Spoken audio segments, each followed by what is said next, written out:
captain of Warriors and organizer of NCL, Night Cricket League Tournament. So welcome to the podcast show. Yeah. So let's begin with some questions as such.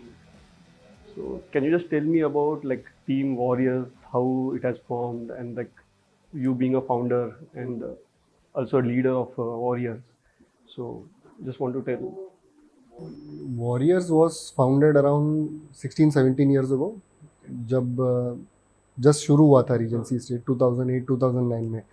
हम एक group of friends थे जो tennis court में खेलते थे and first tournament उसी साल आया था. तो वी फॉर्म्ड अ टीम के नाम पे भी ऐसा ही था कि क्या रखना चाहिए, रीजेंसी को रिलेटेड रखना चाहिए. तो हमारा एटीट्यूड ऐसा था कि हमको जीतना ही है कोई भी सिचुएशन में. तो हमने हमारा नाम रखा वॉरियर, नेवर गिव अप. हारे तो ठीक है पर नेक्स्ट टूर्नामेंट जीतना है. तो वैसे हम ज्वाइन हुए. तो मैं, अनिरुद्ध, डेनिस, फेबिन, ऐसे हमारे बहुत बहुत पुराने दोस्त थे जो साथ में थे.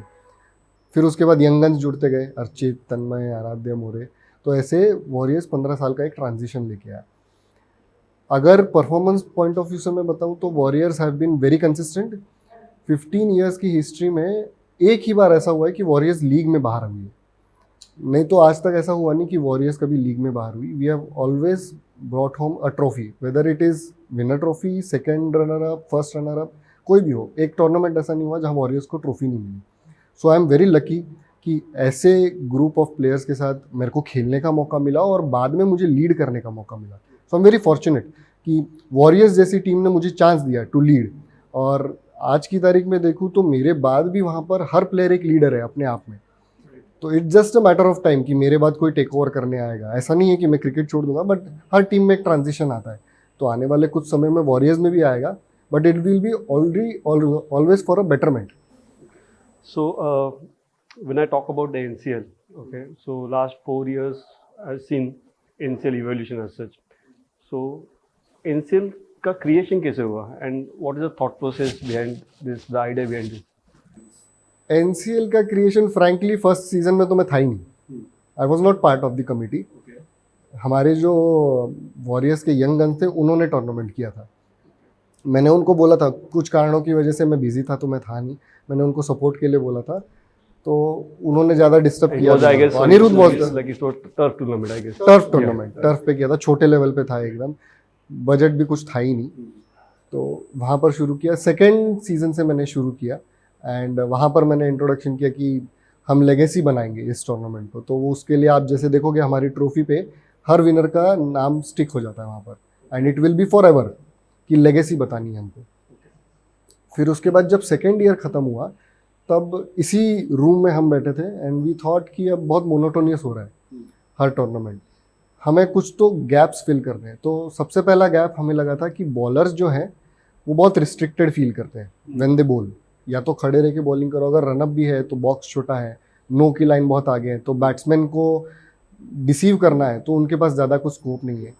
तो हमने सोचा कि पहले तो नो की लाइन हटा दो, उनको दो मत. अब अगर नो की लाइन हटा दिए तो बॉलर को बहुत फ्रीडम मिल जाएगा, बैट्समैन का क्या.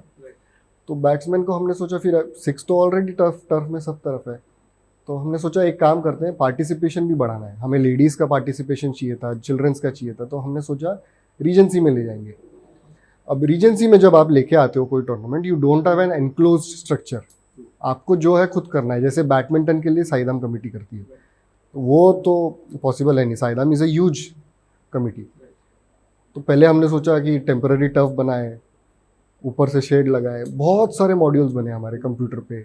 वेंडर्स के साथ हम मिले, बहुत सारा स्क्रैप हुआ. 2-3 महीने के बाद हमने सोचा कि ये एक फॉर्मेट जो अब अपन खेल रहे हैं वो फॉर्मेट बना. उसके बाद उस फॉर्मेट में हमने मैचेस खेले. हमें लगा कि वो फिजिबल है, क्योंकि उसमें दूसरा एक था कि आजू बाजू आप देखोगे हमारे यहाँ खाड़ी है, बॉल के बाद कुछ है नहीं. तो बॉल अगर वहाँ जाएगा तो वो भी एक्सपेंसिव होगा, क्योंकि हर मैच में 5 बॉल गए तो दिक्कत होगी. तो हमने खेला उसके ऊपर 2-4 दिन, हमें फिजिबल लगा. हमने कमेटी को अप्रोच किया कि हम ये करना चाहते हैं. कमेटी ने ऐसा भी नहीं बोला कि हम सोच के बताते हैं, उन्होंने बोला करो, जो सपोर्ट चाहिए हम देंगे. ये आइडिया फिर हम लेकर गए टीम कैप्टन्स के पास, जैसे आप लोग हो. उन्होंने भी सपोर्ट किया. उन्होंने बोला कि ये बहुत अच्छा फॉर्मेट है, बॉलर को फ्रीडम है, बैट्समैन को फ्रीडम है, कैप्टनशिप में स्ट्रेटेजी लगा सकते हैं हम लोग.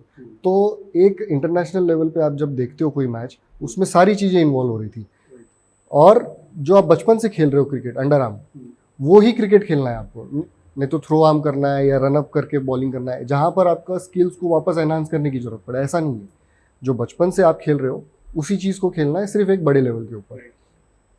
तो वो चीज़ की हमने।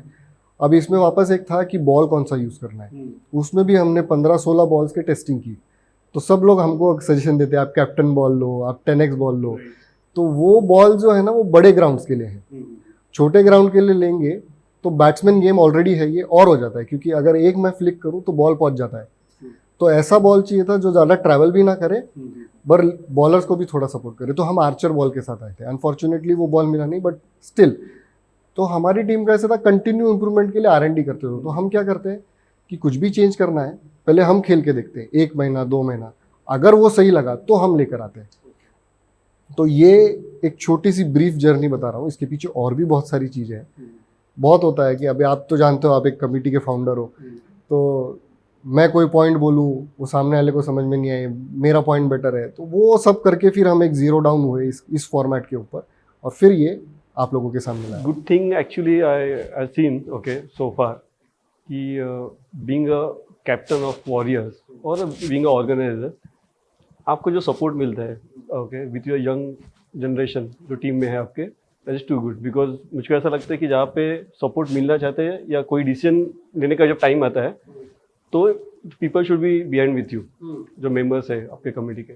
सो वो है ना, क्योंकि देखो अगर आपको कोई चीज़ करनी है तो मैं तो कर लूँगा, मुझे मालूम है, पर सिंगल हैंडेडली कुछ नहीं हो सकता ना। आप, मैं कंपनी चलाऊँ, जॉब करूँ, या कोई क्रिकेट टूर्नामेंट खड़ा करूँ, मेरे को टीम तो लगेगी और मुझे सपोर्ट करने के लिए लोग लगेंगे। सबसे पहले लगते हैं प्लेयर्स।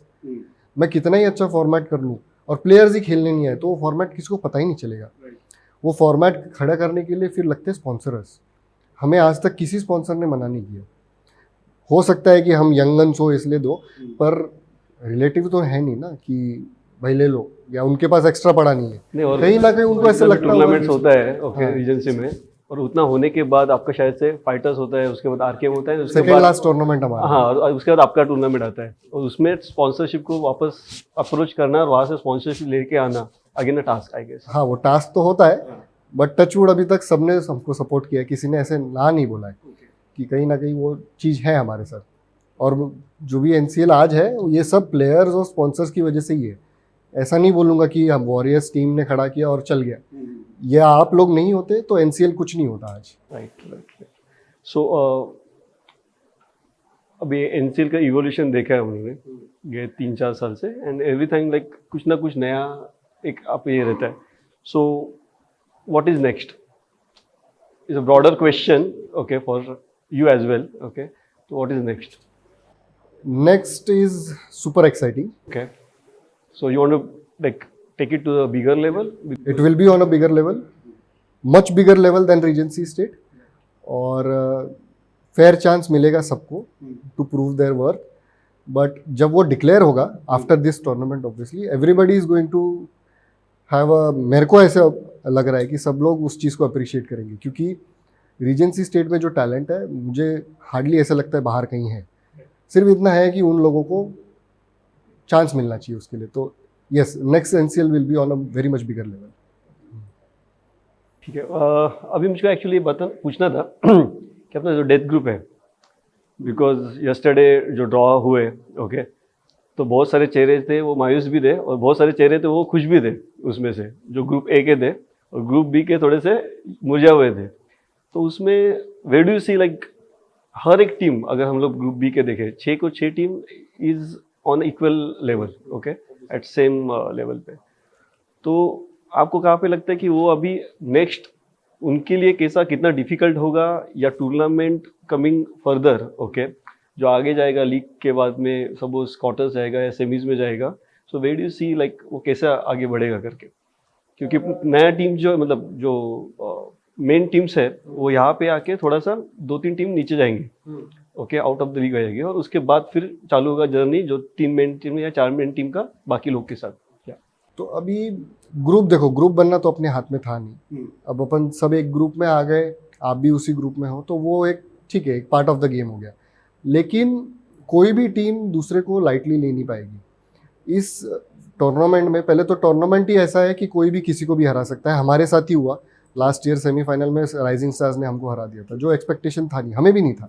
बट उस दिन उस समय उन्होंने हमसे अच्छी क्रिकेट खेली, वो जीत गए क्योंकि उनको चांस मिला उसमें। तो इस साल भी वैसा है। इस साल कैच ऐसा है कि सारी एक टीम, अच्छी टीम्स एक जगह पे आ गई। ऐसा नहीं है कि एक ग्रुप की टीम्स अच्छी नहीं है, बट ये टीम्स टफ है, tough to beat on their day.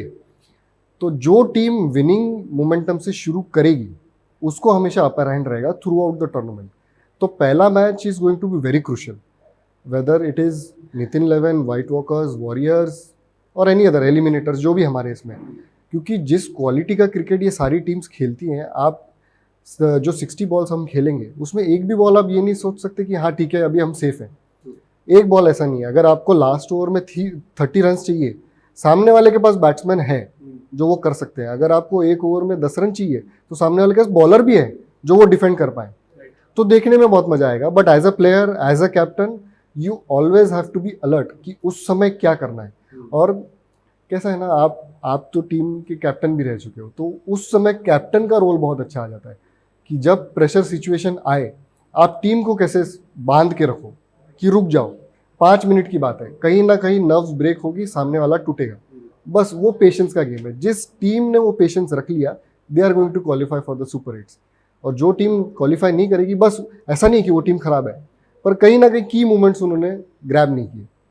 इस ग्रुप में यही होने वाला है। और जब अपन सुपर 8 में जाएंगे तो वहाँ की भी टॉप टीम्स आएगी। तो टूर्नामेंट में 2 तारीख को जब तक फाइनल होता नहीं है, कोई टीम रिलैक्स नहीं कर सकती। अभी ऑलरेडी यू सेड लाइक कि आगे क्या, okay it will be like bigger level that even I can see.